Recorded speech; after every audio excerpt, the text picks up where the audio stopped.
En parlant d'avenir radieux, nous allons aller parler de science avec Laurence Beauvillard. Alors vous avez peut-être cuisiné un poisson pendant les fêtes. Eh bien figurez-vous que Laurence Beauvillard est allée voir d'un côté un chef qui est très très pointu sur le poisson et de l'autre côté un physicien, chimiste, Hervé Thys, père de la cuisine moléculaire. Ces deux-là se sont mis ensemble pour nous concocter une dorade royale.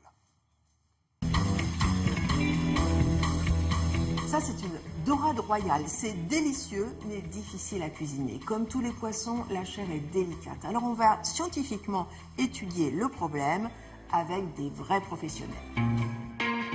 Gaël Orieux, cuisinier, spécialiste du poisson. Hervé Thys, physico-chimiste, créateur de la gastronomie régulière. Donc là, je vais réaliser une dorade royale en croûte soufflée. Pour faire la croûte, je vais monter des blancs d'œufs.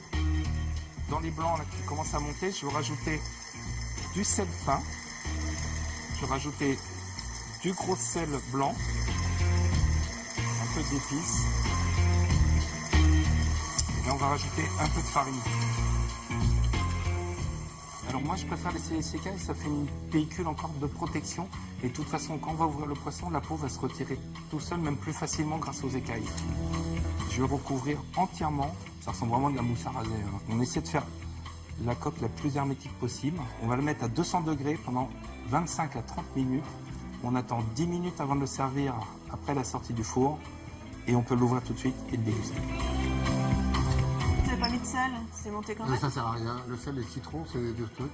Je les ai mesurés, ça sert à rien. Donc je me vois. Ouais. Ça sale. Ça sale. Ouais. Le blanc neige, c'est plein de petites bulles d'air. Les bulles d'air, c'est comme de double vitrage. Mais au lieu d'avoir simplement 2 vitres et une couche d'air, on a plein de bulles. Et donc, ça fait un super milliard de double vitrage. Et donc, ça protège. C'est un isolant. Un isolant. Alors, je vais vous montrer à quel point c'est isolant. Vous voyez? Approchez-vous. La température ne bouge pas. On est toujours à 21, 21,5. On crame comme une des bêtes. Mais ça ne bouge pas. C'est comme les omelettes norvégiennes quand on était petit. Exactement, comme les omelettes norvégiennes. À l'intérieur, la température n'augmente que très lentement.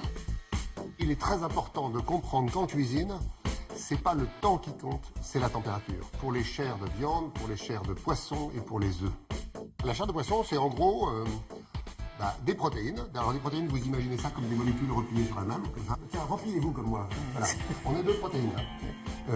On chauffe, les protéines se déroulent.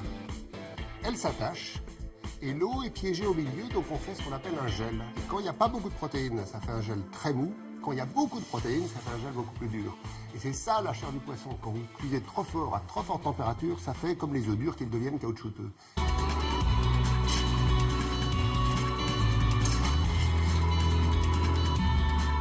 C'est juste la bonne température que vous cherchiez. Voilà, c'est celle de l'œuf, c'est la bonne température. On est dans les 64, 65 degrés, voilà. Toute recette de cuisine peut être appréhendée comme une formule de physique et de chimie. Et mieux connaître les ingrédients, eh bien, c'est un facteur de réussite.